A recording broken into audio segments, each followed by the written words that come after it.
টাইগারদের সাম্প্রতিক যে পারফরম্যান্স তাতে হয়তো জিম্বাবুয়ে ছাড়া অন্য কেউই এই মুহূর্তে এই দলের সাথে খেলতে চাইবে না। বাংলাদেশ ক্রিকেট এখন সময়ের সেরা সময় পার না করলেও খারাপ সময়ের ধাঁচটা ঠিকই ধরে রেখেছে। গত 2 বছরে বাংলাদেশের অর্জন কেবল ওয়েস্ট ইন্ডিজের মাটিতে টি-20 সিরিজ জয় আর পাকিস্তানের মাটিতে টেস্ট জয়ের স্বাদ।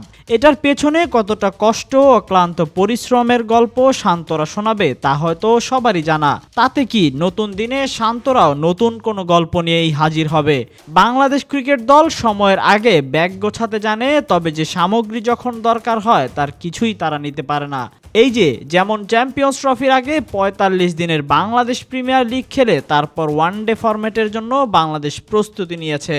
তাতে যা পরিণতি হয়েছে তা বিশ্বের কাছে আবারও প্রমাণ করেছে যে বাংলাদেশ ছোট দল। আদৌ কি বাংলার দামাল ছেলেরা লাল সবুজের মানকে বড় করতে পেরেছে, নাকি ছোট হয়েই রয়ে গেছে সবার সামনে?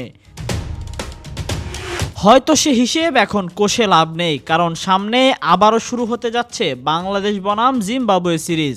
যেই সিরিজ দিয়েই বাংলাদেশ দল ফর্মে ফেরার আপ্রাণ চেষ্টা করে।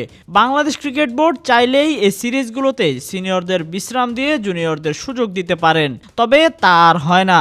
হবেই বা কী করে? সিনিয়রদের যা অবস্থা, দেশের সম্মান বাঁচাতে তাদেরই নামতে হয় মুখ রক্ষার জন্য। নতুবা জুনিয়রদের পারফরমেন্স কেমন হতে পারে তা জানা আছে বিসিবির। এ চিন্তায় যদি কেউ থাকে তাহলে সে গভীর ঘোরে সময় কাটাচ্ছে, কারণ তরুণদের সুযোগ দিয়ে তৈরি করতে পারলেই উজ্জ্বল হবে আগামীর ভবিষ্যৎ। ভবিষ্যতের কথা ভাবতে গিয়ে মনে হলো জিম্বাবুয়ে সিরিজে টেস্ট খেলেই বাংলাদেশ দল উড়াল দিবে পাকিস্তানের মাটিতে টি-20 খেলতে। তবে টেস্ট খেলে কি টি-20-র জন্য প্রস্তুতি হয়? বোধহয় হয়, শুধু বাংলাদেশেই হয়। তাই প্রতিবার বাংলাদেশের বুলডোজার জিম্বাবুয়ের উপর দিয়েই যায়।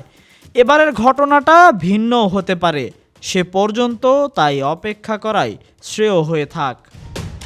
Tahsin Ahmed, BD archive.